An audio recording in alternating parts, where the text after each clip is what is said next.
Salut à tous, Kwame Sport, j'espère que vous allez bien, peu importe l'heure et l'endroit où vous regardez cette vidéo.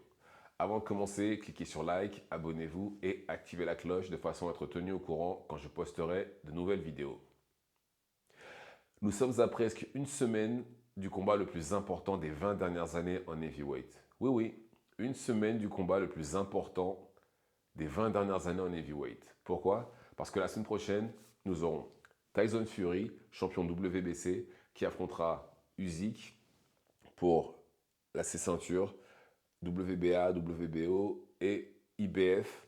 Donc on aura un combat pour les 4 ceintures dans la catégorie heavyweight. Et on aura peut-être, en espérant qu'il n'y ait pas d'égalité, enfin un champion incontestable dans la catégorie. Chose qui n'est pas arrivée depuis Lennox Lewis dans les années 2000. Ça fait plus de 20 ans qu'il n'y a pas de champion incontestable dans la catégorie. Et enfin, il y a des chances qu'on en ait un. Alors, je suppose que vous avez vu les photos du physique de Fury, d'accord? Il est passé de Homer Simpson à Jason Bourne, d'accord? La différence physique est juste énorme, rien à voir. Et je pense qu'il l'a pris au sérieux parce que si vous regardez il avait ce physique-là pour des combattants, on va dire, limités. Pour Deontay Wilder, pour Derek Chisora, pour Francis Ngannou et pour Dillian White. Dans ces combats-là, il a toujours utilisé les mêmes tactiques. Bon, il y en a contre qui ça a plus marché que d'autres. Sa tactique, vous savez, il clinch, il s'appuie sur ses adversaires pour leur faire subir tout son poids et les affaiblir. Ça marche contre les combattants limités, comme par exemple Deontay Wilder, qui n'a que sa main droite. Vous neutralisez sa main droite, il ne sait plus rien faire. Ou ça marche aussi contre les combattants comme Dillian White, qui sont le très bon combattant britannique, mais à l'échelle mondiale, c'est pas trop ça non plus. Derek Chisora, qui est malheureusement clairement un sac de frappe.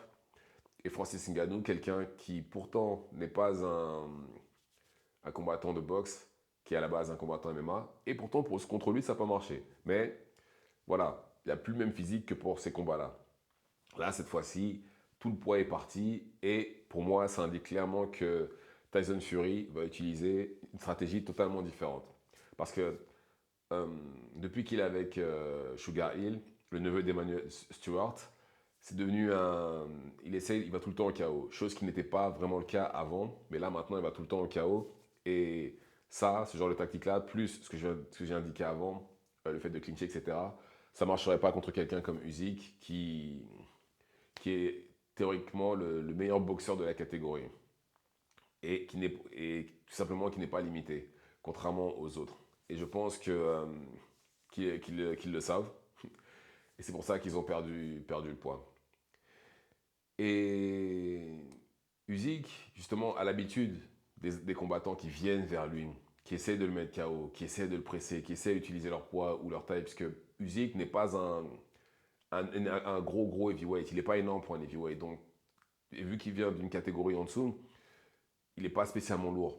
Donc, normalement, dans la théorie, ça devrait marcher contre quelqu'un comme Usyk. Mais Usyk, voilà, c'est peut-être un heavyweight, mais il se déplace et combat comme un lightweight. Donc forcément, c'est une anomalie dans la catégorie, et c'est pour ça qu'il a autant de succès. Maintenant, moi je m'attends à un gros combat hein, de la part des deux, personnellement. Et maintenant que Fury n'a plus l'excès de poids, je pense que la stratégie va être totalement différente. Je pense qu'il va essayer de boxer. Ouais, je pense que c'est ça. Il va être léger, il va essayer de boxer. Parce que s'il voulait vraiment faire justement sa tactique de base, là, de clincher, etc., il aurait fait ce que j'ai dit, il aurait gardé le poids, il aurait essayé vraiment de lui rentrer dedans. À mon avis, ça va pas être ça du tout. Je pense qu'il va vraiment boxer. Après, bon, je garde ça pour une autre vidéo. Pour l'instant, c'est pas le but de la vidéo d'aujourd'hui. Et aussi, je pense que il est conscient du client qu'il a en face. Puisque Fury, si vous regardez bien sa carrière, les deux fois où il a fallu être fort, il a été fort. Contre Klitschko, tout le monde pensait qu'il allait perdre. Il a gagné, il a boxé, il a gagné. Contre Deontay Wilder, tout le monde pensait qu'il allait prendre un KO. Bon, après ça, c'est débattable. Mais au final, il a gagné. Et par contre, il y a des combats comme par exemple Otto Wallin, combat qu'il aurait dû gagner sans trop de problèmes. Il a galéré comme pas possible. Comme pas possible. Et d'ailleurs, ça me surprend même qu'il n'y ait pas eu d'arrêt de l'arbitre parce qu'il avait l'arcade sourcilière complètement coupée. Ensuite, il y a eu Francis Ngannou. Francis Ngannou, combat normalement qu'il aurait dû gagner sans le moindre problème. Vous savez ce qui s'est passé, il a été envoyé au sol par quelqu'un qui n'avait jamais boxé professionnellement avant. Et là, je pense que ça va être du grand Tyson Fury, vu le client qu'il a en face.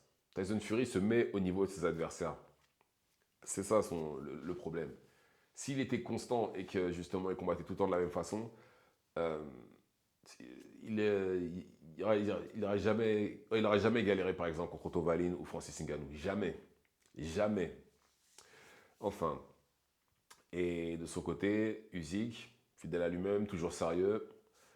Je m'attends à ce qu'il fasse ce qu'il fait d'habitude. Hein. Il va boxer. Parce que je pense que l'avantage de la vitesse, ça doit être lui. Au niveau que ce soit des pieds ou des points. Même si Tyson Fury est rapide des pieds et des points. Hein. Il se déplace bien aussi, Tyson Fury. D'ailleurs, lui aussi, c'est une anomalie. Enfin, Tyson Fury, quand il était entraîné par son oncle Peter Fury, il se déplaçait beaucoup. Il se déplaçait comme un lightweight. Voilà. Et vu comment il est costaud physiquement, c'est vrai que c'était clairement une anomalie. C'est depuis qu'il est avec Sugar Hill qu'il a le style qu'on voit là actuellement. Et en tout cas, je m'attends à un gros combat et on aura enfin un champion incontestable dans la catégorie, chose qui n'est pas arrivée depuis 20 ans. Et quoi qu'il en soit, les deux sont contractuellement liés parce qu'il y aura un rematch au mois d'octobre normalement, quoi qu'il se passe. Mais je crois qu'il y a des chances aussi que la ceinture IBF soit vacante après leur combat. De façon à ce que, si j'ai bien compris, le vainqueur du combat entre Dubois et Argovic pourra combattre cette ceinture-là un peu plus tard dans l'année, c'est-à-dire sûrement au mois de septembre. Et apparemment, Anthony Joshua a déjà booké Wembley pour le mois de septembre, donc il y a des chances que ce soit contre Anthony Joshua. En tout cas, ce qui est bien, c'est qu'il y a du mouvement maintenant en heavyweight. La catégorie n'est plus bloquée et on va enfin avoir un champion incontestable. Et les choses avancent. Et tant mieux d'ailleurs. Donc voilà, dites-moi ce que vous en pensez dans les commentaires. Abonnez-vous, activez la cloche de façon à être tenu au courant quand je posterai de nouvelles vidéos. Et c'est tout pour moi.